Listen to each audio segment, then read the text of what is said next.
Res bisselst du in Duschen? Ich weiß nicht, wo die Frage herkommt, aber ja. Du nicht? Doch. Aber auch wenn es nicht dein eigener ist. Ja, schon. Ja. Kannst du bitte aufhören, in mein Duschen zu pissen? Ungern.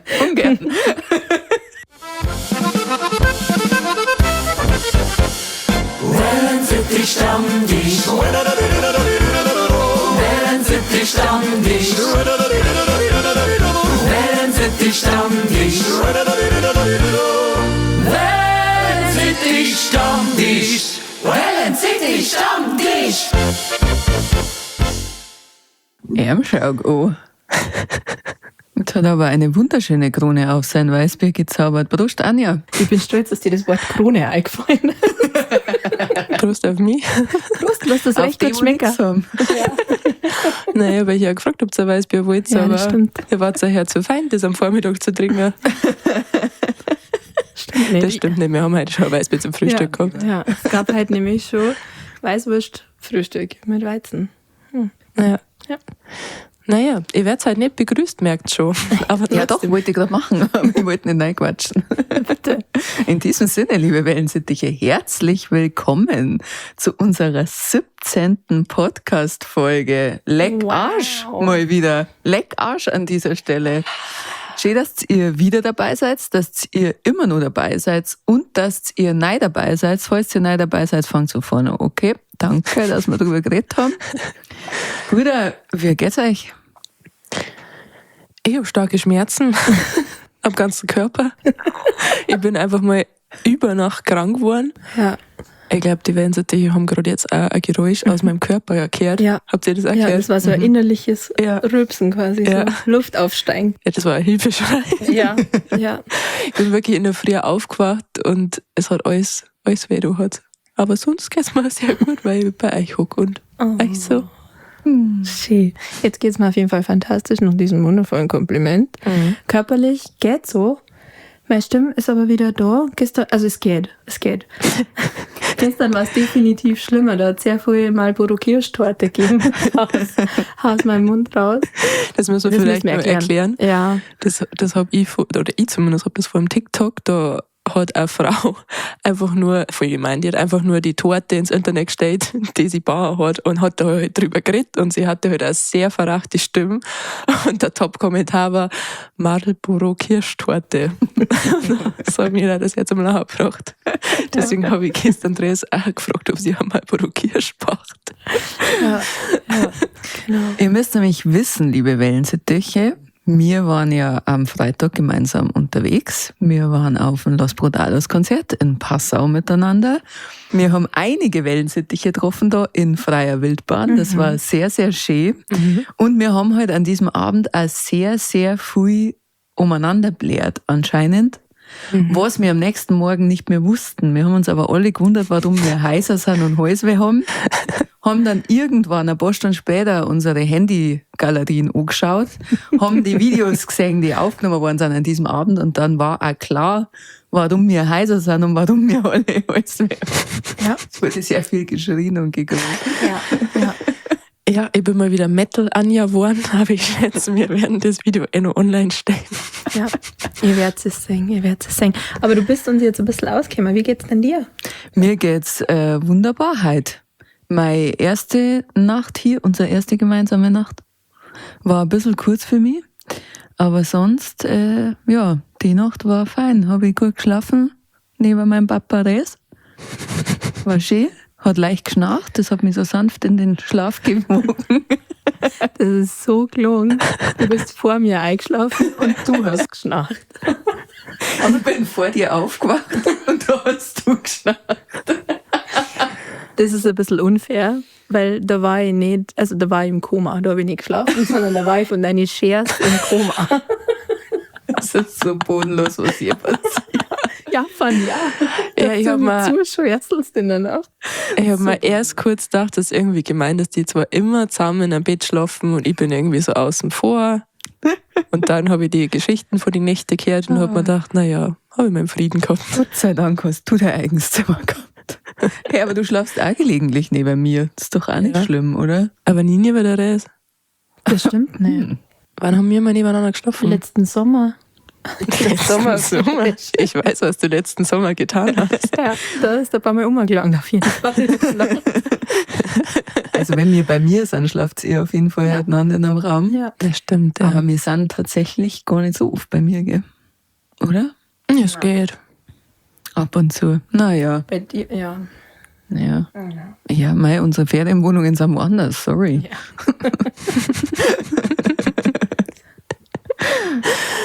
Dabei bist ja du eigentlich die Großbeirin von uns. Du bist ja hier mit Haus. Ich bin die mit Haus. Naja. Aber es ist ein kleines Haus, seid ehrlich. Ja, das stimmt. Du gehst lieber zum Pöbel, damit wir uns nicht so schlecht fühlen. Ja. Genau. Lasst es sie herab. Legt sie sich zu uns in die Legebatterie. Ja. Damit ich nicht extra putzen muss, weil wir gehen. Damit ich keine Arbeit habe, deswegen.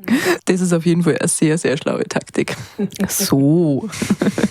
Okay, nur Gelaber, liebe Wellensittiche. Wir wollen uns natürlich auch nochmal ganz herzlich bei euch bedanken für alle eure Nachrichten, für eure Kommentare, für eure Story-Reactions. Wie immer, wir lieben es, wenn ihr uns folgt, wenn ihr uns schreibt und wenn ihr einfach was von euch hören lasst, damit wir auch merken, dass ihr da seid und dass es euch gibt. Danke, dass ihr der Verena ihr Ego so extrem aufblasen habt, weil die hat nämlich gestern dann schon mal erwähnt, jetzt mal da meine Benachrichtigungen ausschalten für die Follower, für die Nein. Die Push-Meldungen. Sau nervig, jede Sekunden. Möchtet ihr folgen? Folgt ihr jetzt? Ja. Ja, okay. Also ihr habt der Verena ihr Profil angenommen, wir sind sehr, sehr stolz. Danke Wir freuen uns dafür. da sehr drüber. Und wer es noch nicht angenommen hat, Wellensittich_Vreni auf Insta. Sag's bloß. Wir sagen es nur. Ich sage bloß, also die Liste mit dem Wellensittich der Woche, die liegt bei mir. Ist in meiner Hand. Ich möchte aber auch kurz erwähnen, dass ich es sehr frech gefunden habe, weil ich auf die Follower gegangen bin und da stand bei sehr viel Leuten nicht auffolgen da. Das heißt, ihr seid teilweise der Verena gefolgt, ohne mir zu folgen.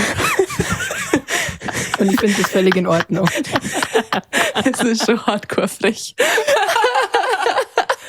Das ist schon alles gut. Aber folgt uns trotzdem gern alle drei. Also wir haben alle drei einen Instagram-Account und den Wellensittich-Account. Folgt uns gern alle drei. Mir ist am 4. wichtigsten, dass der Wellensittich Stammtisch-Follower kriegt Ja. und Verena. Ja, mir auch. Ich wollte gerade sagen. Das war jetzt hier mein Ding, da müsst ihr euch jetzt nicht mehr Ja, drauf okay, Entschuldigung. Na, bitte. Na, passt ja. Gut, die Gunst ja. Es schmeckt uns ja eh nicht. Ich will das gar nicht. Also danke, liebe Wellensittiche, auf jeden Fall auch für all die Shots, die wir am Freitag beim Los Brutalos Konzert saufen haben dürfen mit euch, die ihr uns einfach ungefragt gebracht habt, was ein sehr feiner Zug ist. Das war muss sehr man lieb. schon mal dazu sagen. Ja. Ja, Mir hat vor allem der Wellensittich am besten gefallen, der einfach mein Lieblingsschnaps gebracht hat. Danke dafür. Also einen meiner Top 3, der hat auf jeden Fall zugehört. Aber ich habe dann danach gefragt, dass der Vreni und Dres vertauscht hat. Im Gespräch. Ich habe gar nicht mit ihm geredet. Jetzt weiß ich auch nicht mehr, ob er sich bei mir einschleimen wollte, weil vielleicht hat er da auch was durcheinander gebracht. Aber ich nehme es trotzdem mal dankend an. aber es ist okay, dass er uns vertauscht hat. Kann man ja auch mal verwechseln. Ja. Passiert, mein Gott. Nein, es war auf jeden Fall sehr schön mit euch. Wir haben sehr, sehr nette Gespräche geführt und ihr habt uns auch während dem Konzert hier in Ruhe uns aufführen lassen, muss man auch mal anmerken. Und wir haben uns aufgeführt. Also ich habe mich aufgeführt. Ich habe mich auch Ich habe aufgehört. mich auch aufgeführt. Gut, ich habe zwischen noch nicht mal auf die Bühne müssen, das war ein bisschen nervig. Da habe ich mir am meisten aufgeführt, als du auf der Bühne bist. Das habe ich gar nicht so gesehen, weil da war so viel Nebel. Ich habe Echt, euch oder? nicht so gescheit gesehen. Schade. Also einmal habe ich euch auf jeden Fall sehr, sehr intensiv angesungen. Ja, einmal. Und du hast auf jeden Fall auf Me Died und gesagt, Ja. du hast nämlich das Publikum animiert zum Klatschen und du hast gesagt, es wird 8-mal klatscht. Nein, also, absolut nicht. Wir besoffen. Wir haben auch alle drei gedacht, dass wir gar nicht so besoffen waren und haben am nächsten Tag die Videos gesehen. Ach so. Ich wollte überhaupt nicht, dass die 8-mal klatschen. Nee. Also, Ah, nein, stimmt. nein, Wo kommt der Achter her? Nein, der 8. ist richtig. ja, sie haben 8-mal singen müssen. Okay. Und dann hast du auf Me Died und hast gesagt, ja, du kannst es ganz bestimmt. Ja, aber man muss auch dazu sagen, dass ich einfach an der Stelle immer wahllos ins Publikum teilt und das dann lustig war, weil es das du warst. Das ist frech. Ich hab gedacht, ich bin was Besonderes. Nein, ich habe es dann erst gesehen und dann habe ich mich selber gefreut über mich. Das war Schicksal. Ich sage auch immer, dass, ich sage es jetzt nicht, weil vielleicht sind ja noch morgen Wellensittiche dabei. Und zwar in Ingolstadt singen wir uns nochmal beim Los Podalos Konzert. Und da hört sie dann, was ich sage. Naja, So Kommst nämlich. vorbei? Hier wird nicht gespoilert. eben. Eben. Ja, ich fand auf alle Fälle nett, dass ich auch sehr viel Pfeffi gekriegt habe am Freitag. Doch. Also Wieso hast du Pfeffi gekriegt? Von wem? von alle. Echt? Ich habe sehr viel Pfeffi gesoffen an diesem Abend. Ja. Na War ja. richtig stolz. Also, Wenn du halt auch Reis hast, was möchtest du machen? ja, stimmt. Anscheinend, also entweder habe ich auf dem Maul gestunken oder Ja, sie wollten es dann ihnen ins Gesicht sagen. Oder Das mit dem Maulade. wollten mich leiden sehen. Oder mir hört einfach keiner zu, kann halt auch sein. Oh. Ich weiß das gar nicht mehr. Aber da haben sie auch sehr bemüht. Also ich habe auch Ficken gekriegt. Mhm. Das war gut. Ja, weil ich dir das bestellt habe. Nein, es hat habe auch von wem anders noch Ficken gekriegt. Ich finde es aber so traurig, wie viel Schnäpse ihr anscheinend ohne mich gekriegt habt. Aber wir haben ja schon rausgefunden, Ja. dass ich auch ohne euch noch einen gekriegt habe. Weil ich ja dann noch gesagt habe, ja, der eine, der war ja so kreislig. Und dann ihr so, welcher, ne? Naja, Ja. Ja gut, wir waren jetzt auch nicht die ganze Zeit zusammengestanden zu dritt. das Nein, das stimmt, stimmt. ja. Ja, wir haben ein bisschen den Fehler gemacht, dass nach dem Konzert direkt im Anschluss in dieser Location war eine Single-Party und das haben wir nicht so ganz überrissen. Und eigentlich haben wir uns da einfach so ein rotes Bandel nehmen sollen, das wo heißt, ich bin hier nur zum Saufen, red mich nicht an. Weil das ist ja eigentlich, das hätte ich ja gern das ganze Leben lang über das Bandel. Man darf mich anreden, aber nur wenn man dann mit mir sauft und mich nicht beim Saufen stört oder davor abholt. Und wir haben uns dann auch schon gewundert, warum wir so angeräumt werden. Also ich möchte nur sagen, mir hat keiner angerufen. Ich habe es den ganzen Abend probiert, aber Verena hat einfach meine Signale nicht lesen können. Das war ein bisschen schade. Ja. Dafür bin ich dann mit der Reis heimgegangen und ich habe mit ihr noch am Bett geschlafen. Sag's bloß. Ja. Und schön war's. So. Ja, aber das hat dann auch erklärt, warum wir ein paar Typen nicht mehr weggekriegt haben. Weil die sich ja gedacht haben, ich bin hier alleine auf einer Single-Party. Und wir 3 Frauen waren. Naja, Naja, ohne einen Typ. mein Gott. Ich verstehe es irgendwie, dass sie dann gedacht haben, dass wir mit Absicht da sind. Nein, wir waren Überbleibsel vom Wir sind Konzert. übrig geblieben. Ja. vor allem. Ja. Weil wir nicht heimgehen können. Wir sind Ja. auch schon wieder aus Sitz Ja. aus dem Laden rausgegangen. Ich habe auch schon gesagt am nächsten Tag, dass wenn der nicht zugespart hätte, der Zauberberg, dann wäre ich am Nachmittag noch drin gestanden. Ja. Mir hat es richtig Ja. gut getaugt. Ja, es war echt schön. Wir sind auch Gott sei Dank nur ein Heisel weitergezogen dann. Das war richtig unnötig, ja. Ja. Weil es hat noch nicht gelangt. Es hat noch nicht gelangt. Also es gab Personen, denen hat es noch nicht gelangt. Es gab Personen, die wollten davor schon sehr dringend haben. Es gab Personen, die gesagt haben, "Mei, eigentlich kann man auch heimgehen, weil besser wird's nicht mehr." Ja, Aber wir wissen alle 3 nicht, wer das war. Und auch die Wellensittiche haben gar keine Ahnung, Nein, wer das gewesen sein kann Nein. und wer nicht heim wollte. nein, man weiß nicht. Naja, naja, Aber wenn wir nicht nur in die andere Location gegangen waren, dann haben wir nicht gesehen, wie die eine Frau auf dem Weg dorthin über eine Schulter drüber fällt. das habe ich schon wieder vergessen. Die hat so gottlos aufs Maul gelassen. Falls du, dass du das jemals hören, danke. Das war so Das war so schön. schön. das war ein krasser Stunt. Also ich glaube, sie hat sich nicht weh, aber sie ist so lustig gefallen. Ja. Über so ein Aufstehschulter, so einen Aufsteller. Ja, aber wer lässt da einen Aufsteller Für die Psuffner stehe. in der Nacht für die Psuffner stehen? Ja, sie hat auf jeden Fall Standing Ovation gekriegt von uns. Wir waren sehr beeindruckt von ihrer Performance. Auf Danke, jeden Fall. es war schön. Das war echt schön. Ja. Ja, ansonsten haben wir auch 2-mal Umbrella gehört in beide Locations. Ich habe das leider schon ewig nicht mehr gehört. Ja, aber wichtiger Song, finde ich. Ich merke gerade, wie meine Stimme immer schlimmer wird. Oh Gott, da ist wieder Marlboro Kirsch. Also, ja, Ihr dürft euch auch heute noch gerne ein Stück nehmen von der Marlboro Kirsch. Es tut mir total leid. Ansonsten kann man noch vom Abend, glaube ich, sagen, dass das Konzert schön war. Ja, voll. Mit der Vorband haben wir sehr viel Spaß gehabt, weil Ja. das waren 2 junge Kerle aus dem Raum Passau. 2 Newcomer-Rapper, die halt Los Brutalos unterstützen und gerade mitnehmen, an Cats Music und an Golden, den Snoozer. Ein sehr Premium-Name. Können wir euch ja einfach mal in die Shownotes verlinken. Könnt ihr mir eine hören? Ja, und das war sehr unterhaltsam. Ja. Weil die rappen quasi nur über Essen. Meine Eltern waren auch dabei und meine Mama hat dann irgendwann gesagt, da krieg ich ja Hunger. Ja, Voll um war Leberkäse, Weißwürst, Schweinsbraten Ja. gegangen. das war schön. Finde ich auch. Ja, und sonst, was sonst noch passiert? Wir haben auf jeden Fall während dem Los Brutalos Konzert noch gesehen, wie eine brutale Maschine auf der Bühne 2 Massen hintereinander geäxt hat in, Oh ja. keine Ahnung, ich will jetzt keine Sekundenanzahl geben, aber sehr, sehr wenig. Sehr, sehr schnell. Also das war ein Wettstreit quasi, wer schneller eine Masse ächzen kann. Und der Typ, der in der ersten Runde gewonnen hat, ist dann nur ein zweites Mal angetreten und er hat wieder gewonnen. Und also ich war noch nie so beeindruckt. Ich habe mit dem Verlierer nachher geredet, weil ich habe es ja leider nicht gesehen. Ja.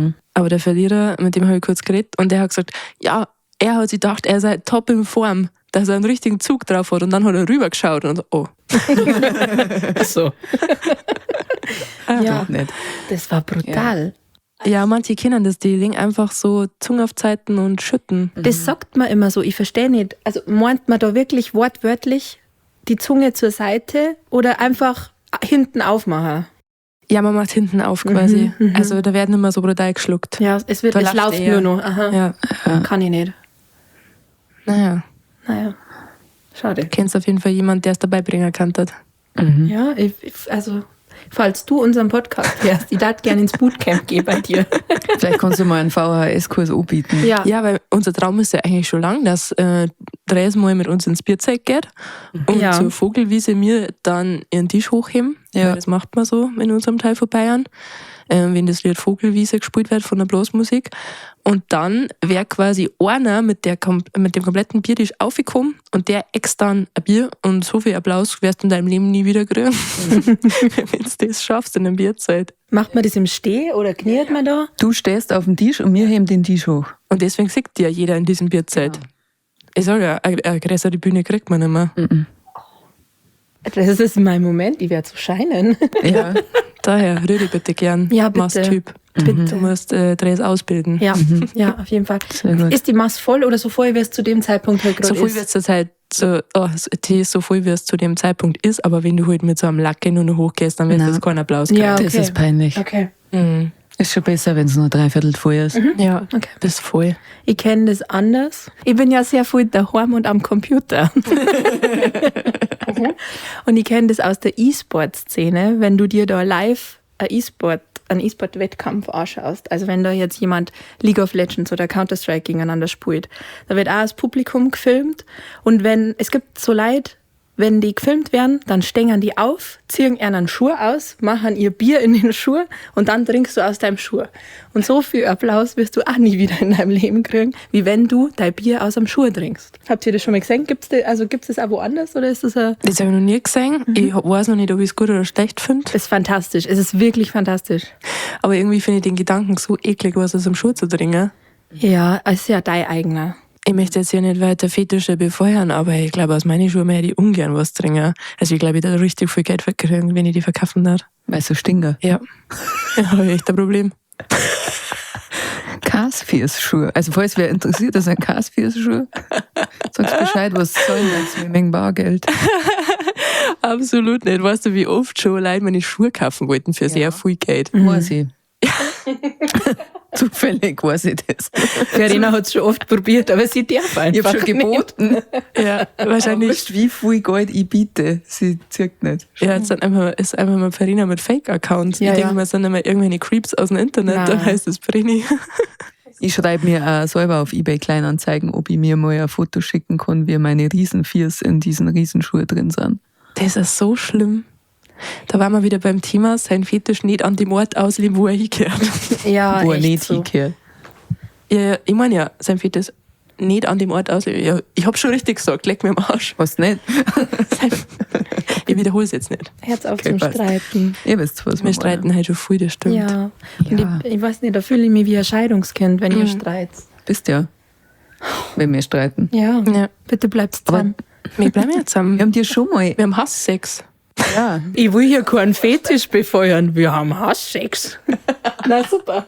Gut gemacht. wir haben dir schon mal gesagt, dass das ein Vorspiel ist. Das Ding ist halt egal, was man tut als Frau, man befeuert irgendeinen Fetisch. Ja, das das ist ja das Schlimme. Also es ist ja wurscht. Ja. Hier, die einen Weißbierfetisch haben, schaut jetzt genau hin. Der ist für euch leider. Ich hab's gehört, wie ich geschluckt hab. Jetzt soll ich gerne rübsen, aber es war bodenlos, glaube ich. Das hätte mir mich sehr richtig wünschen. gefreut. Hast du einen? Na, jetzt traue ich mich nicht mehr, jetzt ist er schüchtern. Ach so. Schade. Naja.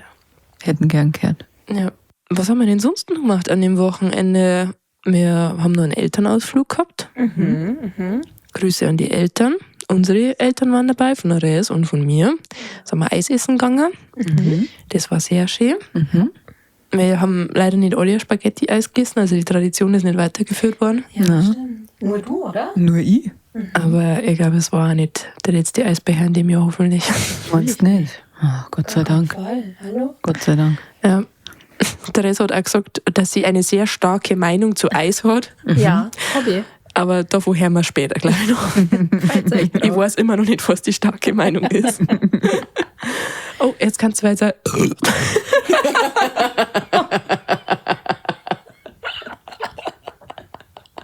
Schön. Danke. Der war wirklich schön. Ah, ja. Naja. Wenn Sie wissen, wie oft mir das im Studio passiert. Beim Eisingen? Ja, aber ich muss ja immer wieder lachen, wenn ich es mir dann anhöre. Also es freut mich ja immer dann danach, wenn ich das durchgehe. Ach ja. Schön. Ja, Danke. Danke. gern.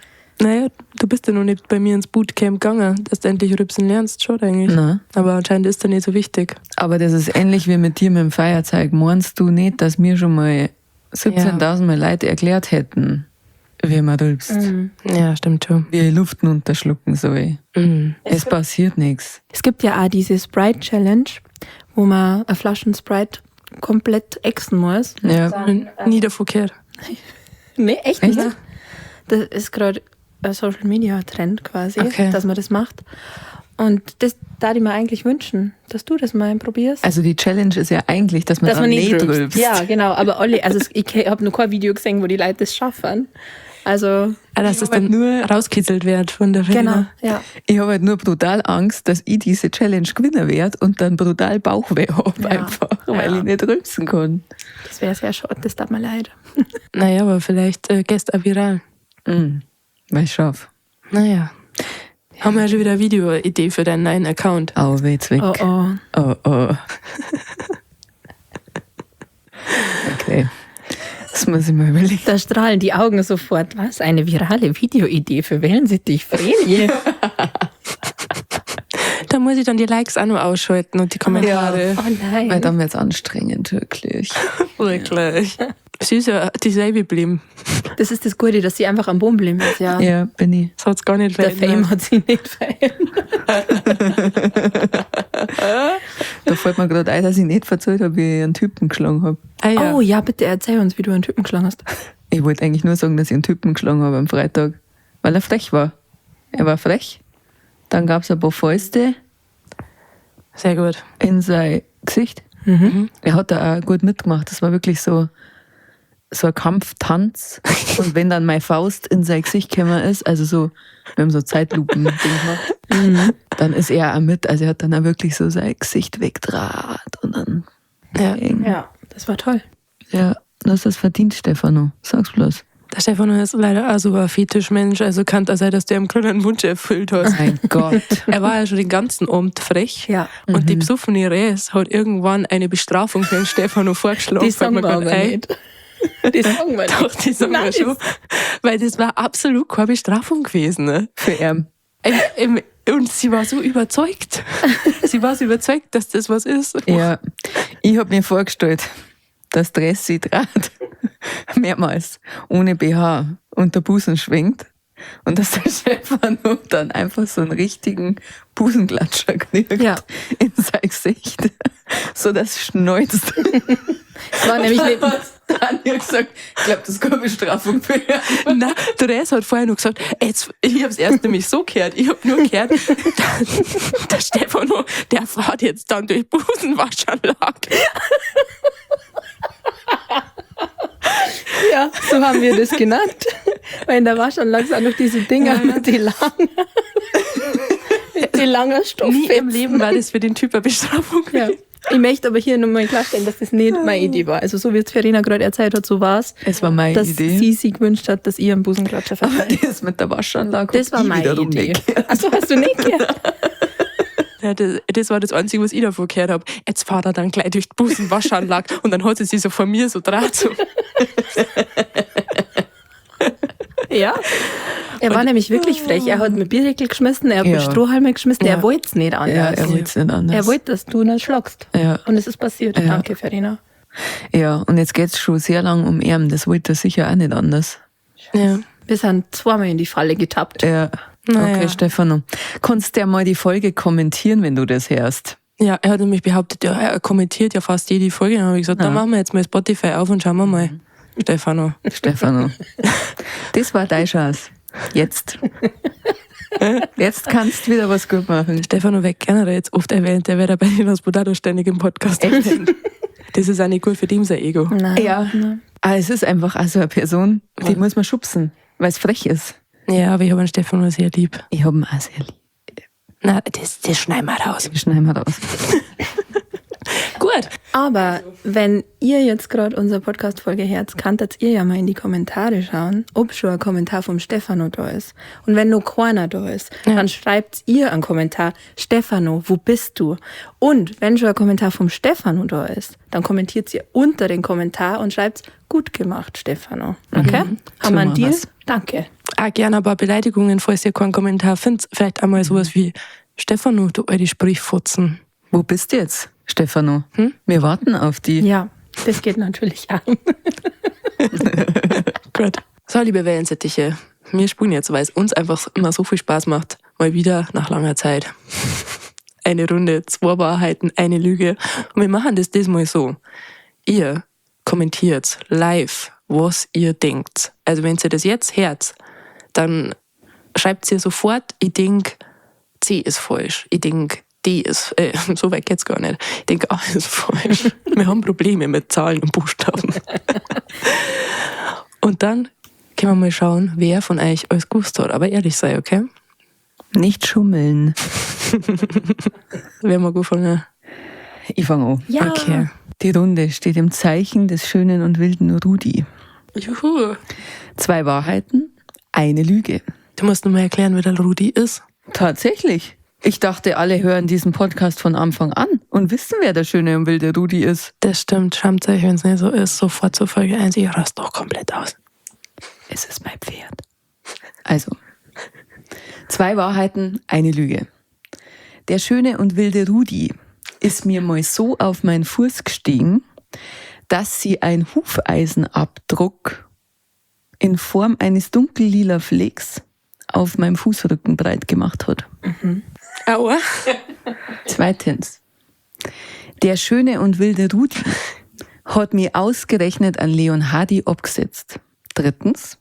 Ich bin mit dem schönen und wilden Rudi in die Ammer geritten, ein Fluss bei uns, zur Abkühlung. Und er hat sie einfach samt mir oben drauf ins Wasser gelegt. Ich finde alle 3 Geschichten sehr schön. Aber ich glaube, wir müssen einmal kurz erklären, was Leon Hardy ist. Das haben wir zwar schon mal erklärt, aber es ist sehr nischig und ich glaube, viele Leute kennen das nicht. Leon Hardy ist ein Pferdeumzug zu Ehren des heiligen Leonhard, weil der Schutzpatron der Tiere ist. Und da zieht man einfach mit ganz vielen Kutschen und Reitern durchs Dorf und lässt sich segnen.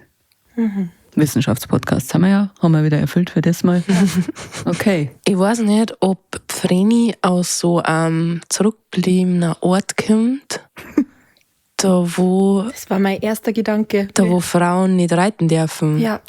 Ja. Also ich glaube in Dates, wo ich herkomme, wo auch die bekannteste Leon Hardy Vater ist, möchte man noch kurz hier sagen. Was auch anscheinend ein sehr zurückgebliebener Ort ist.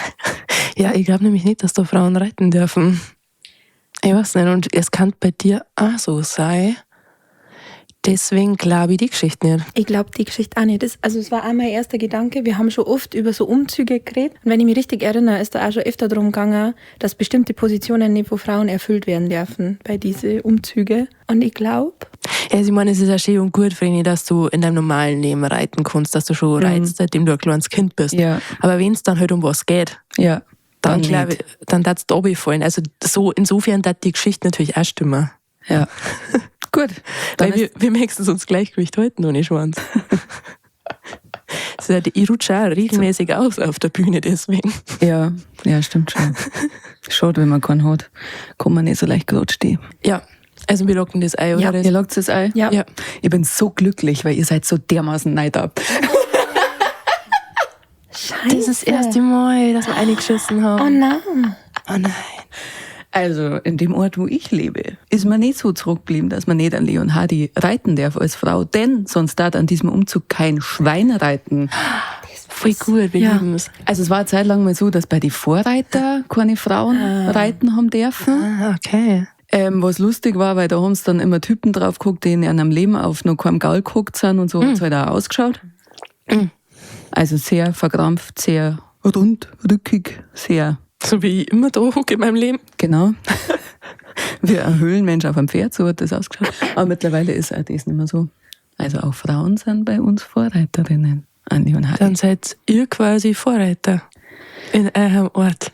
Ja. Nein. So darf ich es jetzt auch nicht formulieren. Okay, gut. Wirklich nicht. Wirklich nicht. Wirklich nicht. Ja, auf jeden Fall. Ja, was denkt ihr dann, was gelungen ist? Nein, das ist das mit dem Wasser. Dass er sich mit mir hingelegt hat Ja. im Wasser. Ja, weil er darf niemals in ein Wasser gehen. Oh nein. Weil eine Pfütze ist höchst gefährlich, müsst ihr wissen. Ach so. Da der nach mir keine Hufeisenspitze, der nach mir in ein Wasser lachen. Bring mal liebe lieber ich sehr. drüber. Oder Renner rundherum. Ja. Okay. Ja, wild ist er ja. Wild und schön. Wild und schön. Aber hast du dir weh da bei der Leon Hardy-Fahrt dann? Na. Also das war auf der Wiesn, wo Aufstellung ist. Und da waren wir auf der Wiesn und haben gewartet, dass es losgeht. Und dann kam uns eine Kutsche entgegen mit sehr vielen Glocken drauf, was auch äußerst gefährlich ist. Und dann ist er in die Luft gestiegen und ich bin hinten runter. Aber ich bin nur auf meinen Arsch geflogen. Dann ist der schöne und wilde Rudi über die ganze Aufstellungswiesen galoppiert ohne Reiter obendrauf. Was auch sehr schwierig ist, weil da sind ja sehr viele weitere, unter anderem vielleicht nervöse Pferde da, die er dann aufgemischt hat. Aber es ging tatsächlich, weil es sind ihm dann auch ein paar nach und man funkt's nein. Und das hat was geheilt in mir, als ich dann gesagt habe, Rudi. Und er hat mich gehört und ist zu mir gekommen. Oh, wie mein Gott, wenigstens das. Ja, der aufs Wort, der Rudi versteht ja jedes Wort. Ja, das stimmt. Ich habe extreme Angst vor Pferde. Also ich finde Pferde schon toll, aber aus der Ferne. Und ich war mal dabei, wo Vreni halt so die Versorgung gemacht hat von ihren Rosen. Und dann hat sie gesagt, sie kommt gleich wieder. Und die standen halt in einer Boxen drin. Und auf einmal ist die Box vom Rudi aufgegangen und der Rudi ist rausgegangen. Und ich so, Verena.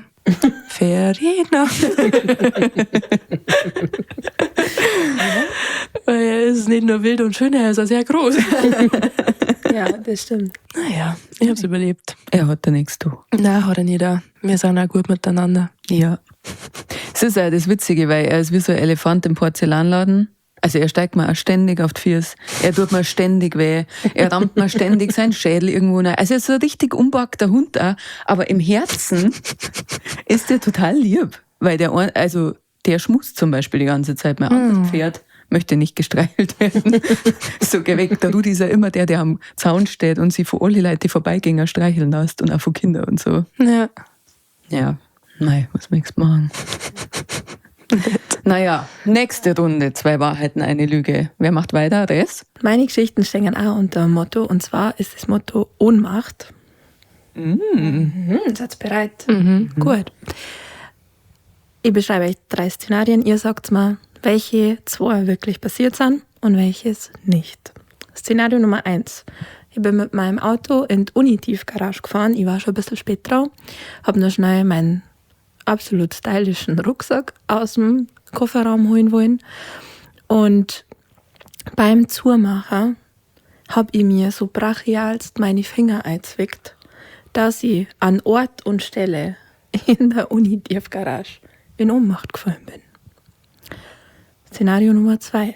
Ich war das erste Mal in meinem Leben beim Blutspenden und habe mich ausreichend darauf vorbereitet, wie ich gedacht habe, aber ich war so nervös, dass in dem Moment, wo der Zugang gelegt worden ist, ich schon gemerkt habe, oh, mir wird ein bisschen schwindelig.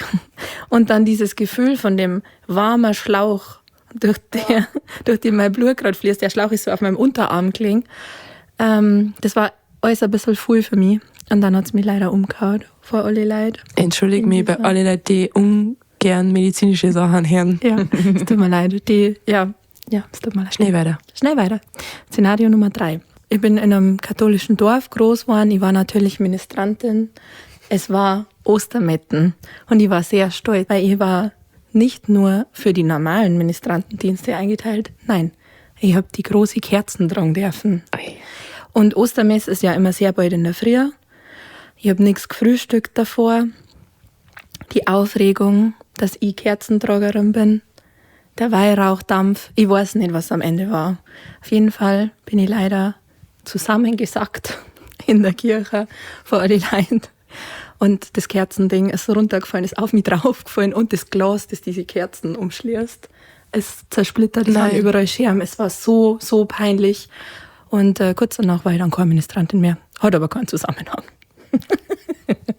Und jetzt kommt's ihr. Was ist passiert und was nicht? Okay, wir haben einmal Blutspenden, wir haben Ministrant und wir haben Fingereizwicker. Was denkst du, Vreni? Mein erster Impuls ist, dass die Ministrantengeschichte ausgedacht ist. Weil es so ausgeschmückt worden ist? Ja. Und also bei dem im Blutspenden bin ich mir ziemlich sicher, dass das passiert ist. Da bin ich mir unsicher. Echt? Ja. Weil für ein Blutspenden ist sowas, wo halt viele Leute ohnmächtig werden. Ach so. Und deswegen kann es auch so, das glauben sie bestimmt. Das mit dem Finger einzwicken, das finde ich irgendwie auch so random, das glaube ich stimmt. Das glaube ich auch, dass das stimmt. Aber stimmt jetzt nicht, Ministranten. Aber hätte uns das nicht schon mal verzeiht, dass sie an der Ostermitten umfällt und dann auch noch die Scherben überall, das ist ein bisschen too much. Das ist ein bisschen zu lustig, das stimmt allerdings. Ich glaube dir das nicht, mit den Ministranten.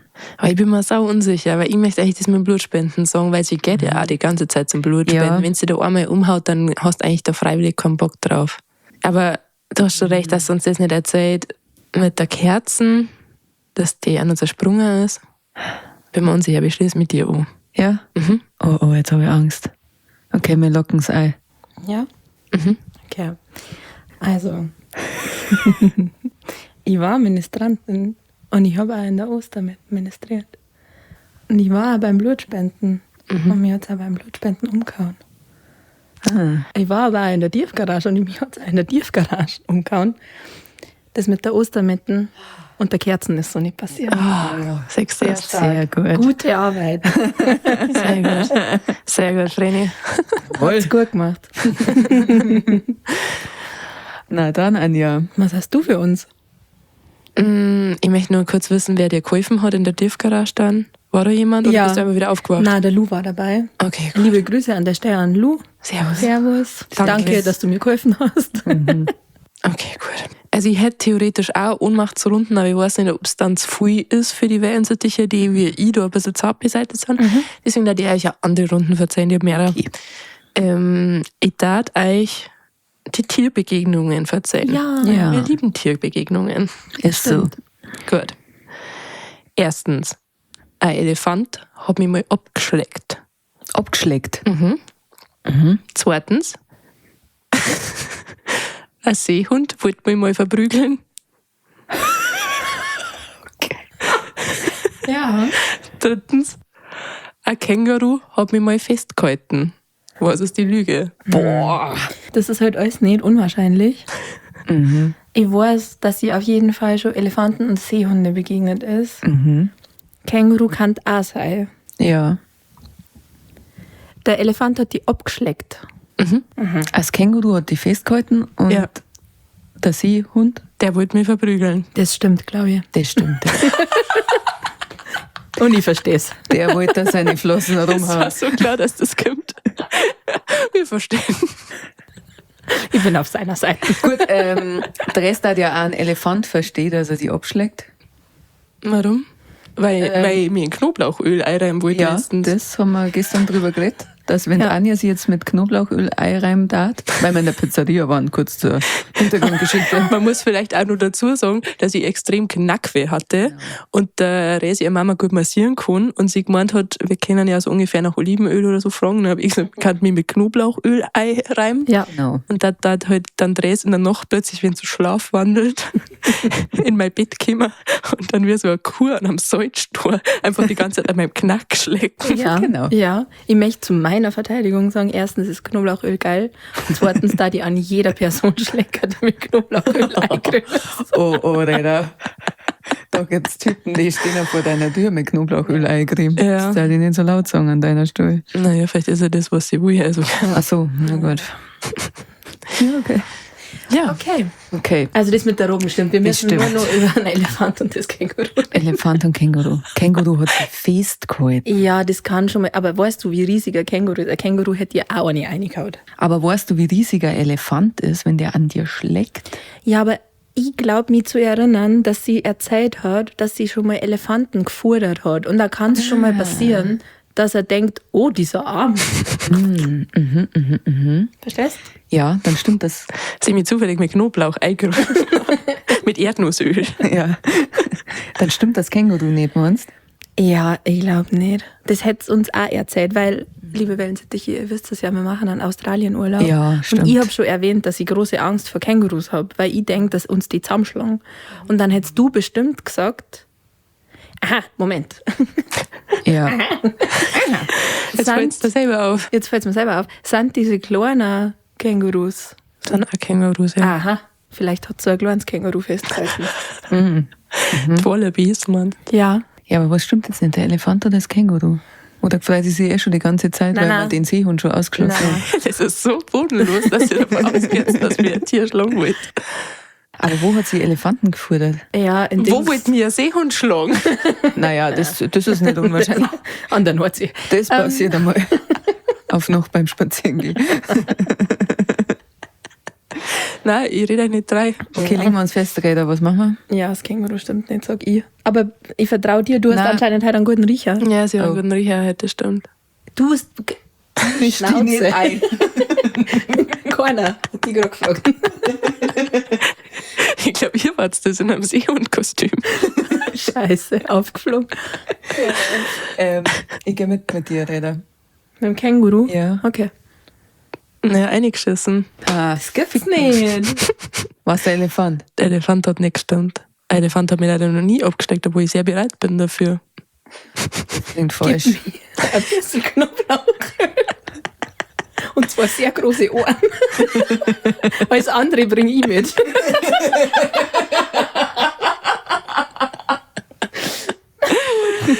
Ja, Nein. Scheiße. ja tut mir leid für euch. Ja, Okay. uns tut's auch leid. Ja. Ich hätte gedacht, dass man das mit dem Seehund am wenigsten glauben kann. Ja, aber deswegen haben wir es Nein. geglaubt. Also, Nein. was ist die Geschichte dahinter? Ich war in Neuseeland auf der Südinsel, da ist ja sehr kalt. Mhm. Und da bin ich in Eiswasser geschwommen, bei so einer Tour. Und da schwimmst du quasi in so eine Bucht rein, wo Seehunde in freier Natur leben. Und die können sich quasi dafür entscheiden, ob sie jetzt mit dir ins Wasser gehen, weil sie könnten auch einfach außerhalb von dieser Bucht schwimmen und auf ihrem Stor bleiben. Okay. Also es ist jetzt nicht, was ist. Die Vorstellung, dass da so Touristengruppen hingeleitet werden zu die aggressivsten Seehunden in Neuseeland und die schlagen sie einfach mit den Touris. Ja, Entschuldigung. Na, der Seehund hat mich ja nicht geschlagen. Na, schon. Ja, wir haben natürlich vorher eine Einweisung gekriegt, auf was man halt achten muss. Und das ein Männchen halt meiner Reis beruhigt dich. Wenn Männchen halt Dinge, es ist jetzt ein Kampf. Wie soll ich mich beruhigen? Ja. Also ich möchte jetzt kurz nochmal davor dazu sagen, dass es wirklich eine der Top 3 coolsten Erfahrungen in meinem Leben war, generell. Vor einem Seehund geschlagen zu werden. Na, mit Seehunden zu schwimmen, weil die sind alle ins Wasser gekupft und die waren richtig so, anscheinend, ich bin noch nie mit Delfinen geschwommen, also in freier Natur, aber anscheinend ist es so, dass Delfine... Aber im Schwimmbad oder was? Nein, auch nicht im Schwimmbad. Aber ich stelle es mir halt so vor, dass wenn Delfine halt in so einem Becken sind, dann können sie ja nicht weg. Ja. Aber im Meer können sie ja weg. Ja. Und wenn du die nicht unterhältst, hat es geheißen, wenn du nichts machst, dann schwimmen die halt weiter. Dann finden die halt sau uninteressant. Okay. Da ist denen einer Bierampe dann auf Rot.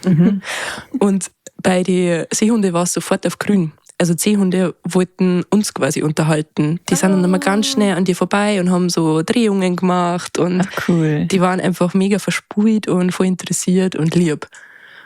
Aber Bis zu dem Zeitpunkt, wo du seine Mutter beleidigt hast. anscheinend habe ich von einem die Mutter beleidigt, wo ich es mir ein bisschen weiter weggetrieben hat, wo wir so allein waren. Ja. Und ich wollte irgendwie kurz mein Dauerbrünner so hier richten, habe kurz meinen Kopf aus dem Wasser kommen. Und wenn so Männchen bereit sind für einen Kampf, dann hängen die ihren Kopf aus dem Wasser. Und da hat sie geheißen, da soll man sich dann ganz schnell entfernen. Also wir waren uns halt so gegenüber und ich habe mir gedacht, oh. Ich entferne mich. Ja, also er hätte Bock gehabt, mir aufs Maul zu haben. Glaube ich, hatte nicht da, aber ich bin ja auch weg. Ich habe ja das dann, ich habe das befolgt, was mir geraten wurde. Okay.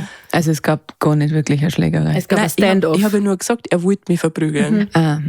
Okay. Also es waren halt die Vorzeichen dafür, Ja, verstehe. dass ich mich halt jetzt verpissen soll, weil ich sonst eine kassiere. Okay, verstehe. Ja, das zu dem. Und das Känguru? Und das Känguru war tatsächlich ein Wallaby. Also ja wahrscheinlich wieder jemand, der gemeint, die sagen keine richtigen Kängurus. Die sagen Kängurus einfach nur in Chlor. Und die leben auf Magnetic Island in Australien. Und du kannst die fuhren, also halt. Manche kennen es vom Wildpark Poing bei München. Kann man auch so Rehe fuhren mit so Pellets. Und die, weiß ich nicht mehr, was die gekriegt haben, irgendwelche Kernel halt, hat man da halt auch kaufen können. Dann hast du die halt fuhren können. Das war ein freier Wildbahn, also war jetzt nicht irgendein Tierpark oder so. Aber die haben halt schon gewusst, da kämen ein paar blöde Touris und fuhren uns. Ja. Und das war halt mega lieb, weil da waren natürlich auch Babys, also so kleinere. Und die haben dann ganz vorsichtig aus deiner Hand gefressen. Aber es waren halt auch da, die halt schon länger auf diesem Erdenball sind und schon gewusst haben, wie es läuft. Und da habe ich halt dann einen, weil man wollte ja immer so abwechseln, dass man die nach der Reihe fuhrt. Ja. Da habe ich halt einen gefuhrt und der hat sich so eingekrallt in meiner Hand, dass ich halt nicht weggekommen bin. Entsprechend hat mich das Känguru festgehalten. Verstehe. Süß, aber. Es war trotzdem lieb. Es hat ein bisschen weh, aber es war trotzdem lieb. Ja. Okay. Ja. Süß. Ach ja, das war jetzt wieder schön. Dann würde ich sagen, kommen wir jetzt noch zu einer Runde. Die 3 Besten, die 3 Schlimmsten. Die 3 Besten, die 3 Schlimmsten. Oh nein, leck mich fett in die Fressen geschissen. Und zwar, da die da heute gern von euch wissen, weil wir waren ja Eis essen und anscheinend hat Dres sehr viel Meinung zu Eissorten und die jetzt gern hören persönlich. Ja. Was sind denn für euch die 3 besten versus die 3 schlimmsten Eissorten? Farina, fang du erst an. Oh. Ja, wir lassen es spannend. Okay. Ich war auch mit den 3 besten Eissorten in meinem Mund innen drin. Auf Platz 3. Ich stehe auf so Eissorten, die aus irgendwelchen Schokoriegel gemacht werden. Also so Bueno-Eis, Giotto-Eis, Pinguin-Eis. Wisst ihr um ein paar erwähnt zu haben. Finde ich geil. Auf Platz 2 der besten Eissorten in meinem Mund innen drin ist Pistazieneis oder auch anders Nusseis, aber am liebsten vom Nusseis als Pistazieneis. Und das beste Eis in meinem Mund innen drin ist Joghurteis. Finde ich erfrischend. Das liebe ich. Dann zu den schlimmsten Eissorten in meinem Mund innen drin. Auf Platz 3 Erdbeer-Himbeer.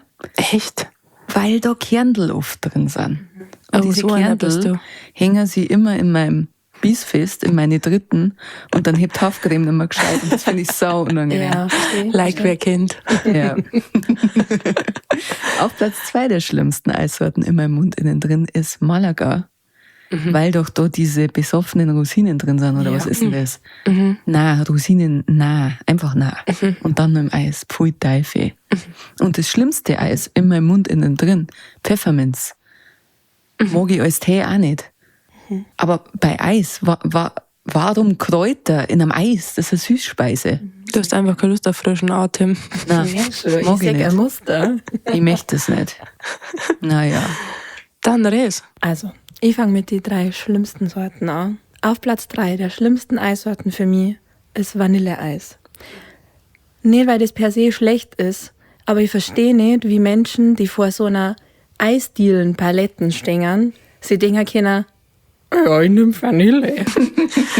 also, ja, na, ich dachte in einem Eiscafé oder in einem, weiß ich nicht, Affogato, in einem Spaghetti-Eis, ich verstehe das alles, aber wer nimmt sie denn? Was ist mit euch? Warum eine Kugel Vanilleeis? Okay, gut. Ich gehe mit. Okay. Ich habe exakt dieselbe Meinung dazu. Die habe ich auch. Aber ja. Ich will niemandem hier zu nahe treten. Isst euer Vanilleeis, dann ist es wenigstens weg. Ja, wir verstehen das halt nicht. Gut, ja, genau. Okay. Ich will nicht, dass es weg ist. Hallo, ich möchte Spaghetti essen. Auf Platz 2, und da mache ich mir jetzt wahrscheinlich nur unbeliebter. Auf Platz 2 der schlimmsten Eissorten ist für mich Stracciatella. Das verstehe ich auch nicht, das Konzept. Das ist ja auch nur Sahneeis und dann diese riesigen Zartbitter-Schokoladestücke da drin. Damit macht mir einfach überhaupt keine Freude. Ich hatte gestern, als wir unseren Elternnachmittag haben, einen Nussbecher und da war eine Kugel Stracciatella-Eis drin. Und das war eine persönliche Beleidigung für mich. Bei mir war ein Stracciatella im Erdbeerbecher, wollte ich auch nicht unbedingt. Ah, Das schau verstehe ich an. nicht. Hat anscheinend weggekehrt, weil es keiner will. Ja, und ich check's, dass keiner will. Ich finde, Stracciatella es geht. kann für mich völlig weg. Kann für mich raus, kann für mich gestrichen werden. Ich mag's schon manchmal. Und auf Platz 1 der schlimmsten Eissorten ist für mich tatsächlich Erdbeer. Und zwar nicht, weil ich Erdbeeren nicht mag. Ganz im Gegenteil, ich liebe Erdbeeren, frische Erdbeeren. Ja. Aber ich hasse künstlichen Erdbeergeschmack. Und ich finde, in Eisdielen hat man super Seiten ein richtig gutes Erdbeereis. Ich hab, weiß ich nicht, vielleicht 3-mal maximal ein gutes Erdbeereis gegessen. Und sonst schmeckt es immer saukünstlich und damit kannst du mal komplett gehen. Okay, wir gingen. Danke. So, gehen wir jetzt zu was Schönes. Gehen wir zu die besten Eissorten. Das werde ich alles widerlich finden. In meinem Mund innen drin. Ich denke auch, kommt das auf der 8 oder sowas. Ja, wahrscheinlich. Halt vielleicht jetzt einfach mal Bei ganz Shirley gucken. kurz euren Mund, dann erzähle ich es euch. Ungern. Also,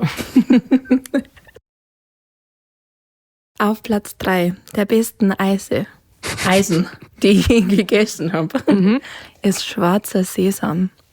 Habt ihr das schon mal probiert? Nein, Ja. nicht. Das ist so, so gut. Generell liebe ich schwarzen Sesam, also auf Salat oder auf asiatische Gerichte, auf meine Ramen oder so.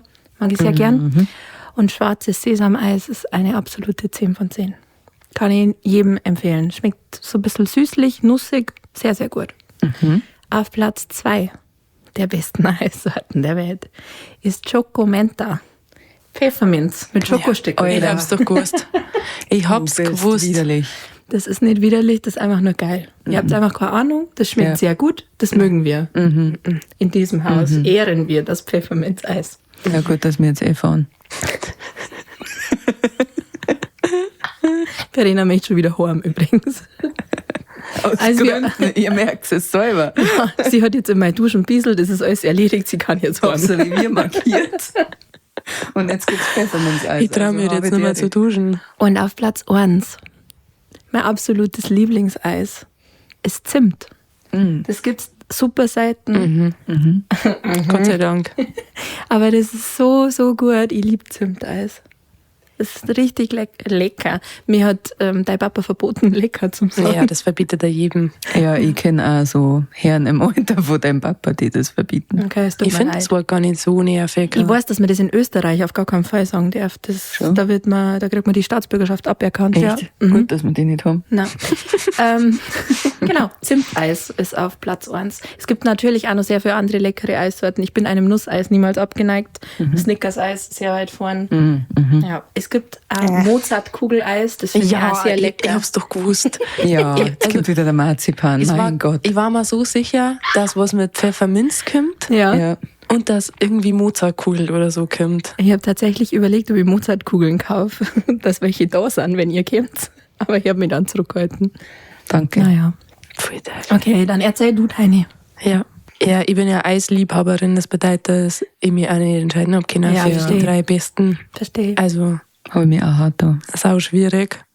Kann mich ja jetzt nicht entscheiden, wenn ich es nehme. Auf Platz 3 der besten Eissorten in meinem Mund innen drin ist Erdbeereis. Na klar. Ja, wenn du mal ein Biss hast, dann wirst du anders reden. Ich nutze nämlich sowas auch gegen schlechten Atem, das heißt Zahnseide. Ah, okay, was ist das? Bringt's was bei meinem Altherrenatem, ne? Aber ich kriege wenigstens die Kernel vom Erdbeereis raus. War mir auch noch nicht aufgefallen, dass das da so extrem ist. Ich esse für mein Leben gern Erdbeerbecher und da ist meistens Vanilleeis und Erdbeereis drin und kann ich nichts sagen, mag ich einfach. Auf Platz 2 habe ich mich nicht entscheiden können. Eigentlich Haselnuss, aber manchmal gibt's in ganz wenigen Eisdielen auch Raffaello-Eis und das ist auch richtig, richtig geil. Das liebe ich sehr. Also kein Kokoseis, sondern wirklich Raffaello-Eis. Und auf Platz 1 sind sämtliche Joghurtsorten. Also ich mag Joghurt allein nicht, aber Joghurt Maracuja, Joghurt Heidelbeert. Geil. Joghurt Mango. Ja. Also alles mit Joghurt und Frucht. Feini, feini, feini. Ja, dabei. Dann auf Platz 3 der schlimmsten Eissorten in meinem Mund innen drin ist Waldmeister. Kein verboten. Habe ich noch nie gegessen, glaube ich. Ich auch nicht. Den Geschmack generell nicht. Doch.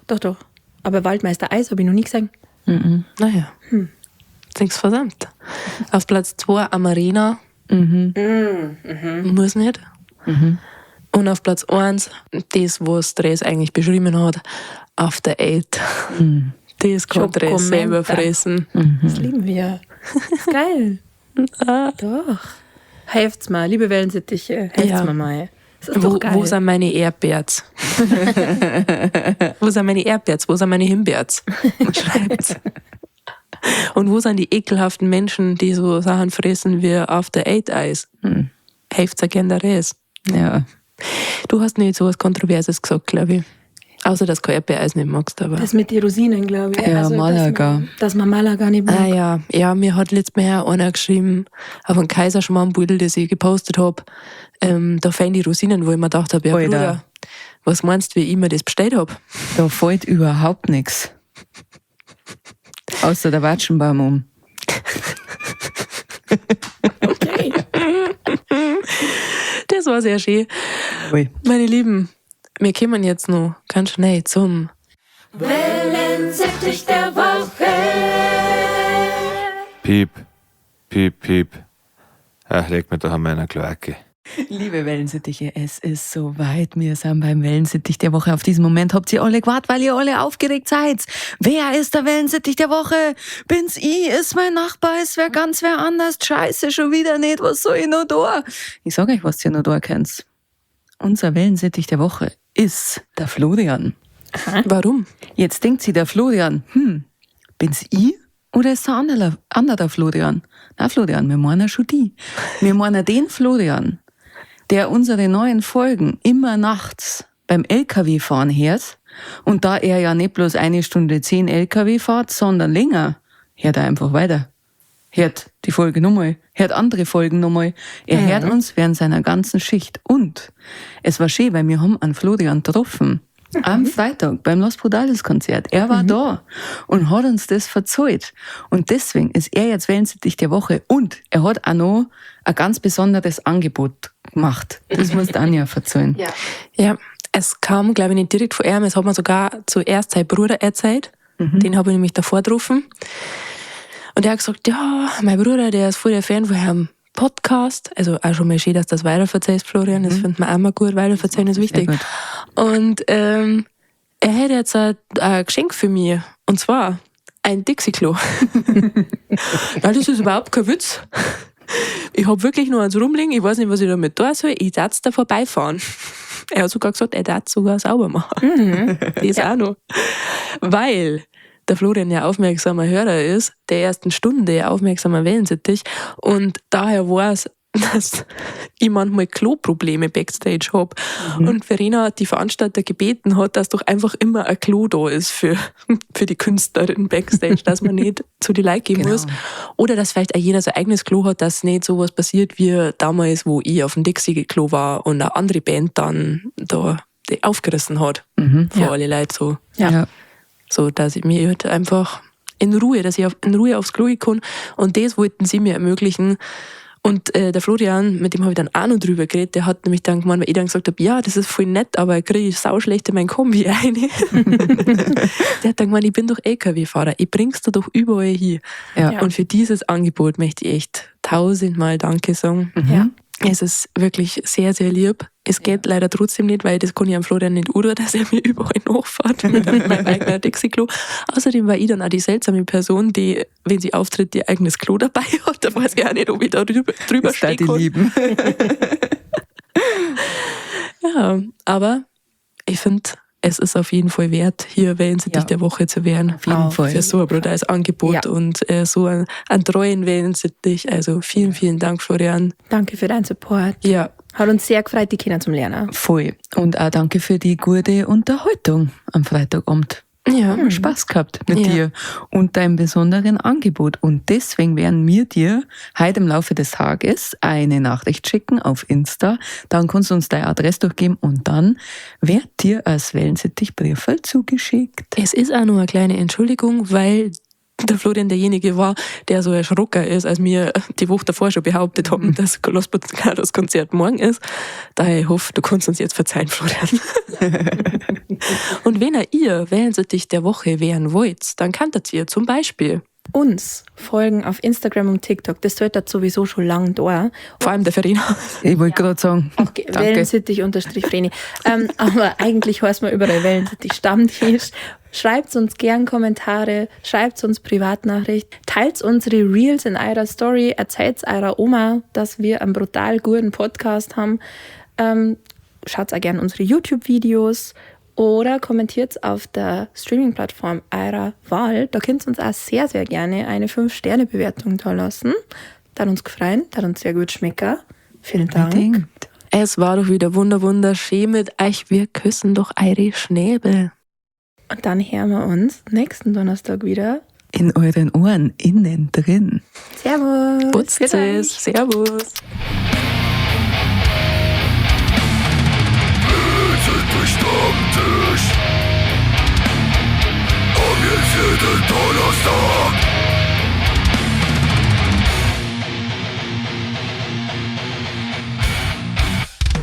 Also na, sowas hörst du nicht. Voll Teufel, schalt aus das Klump jetzt.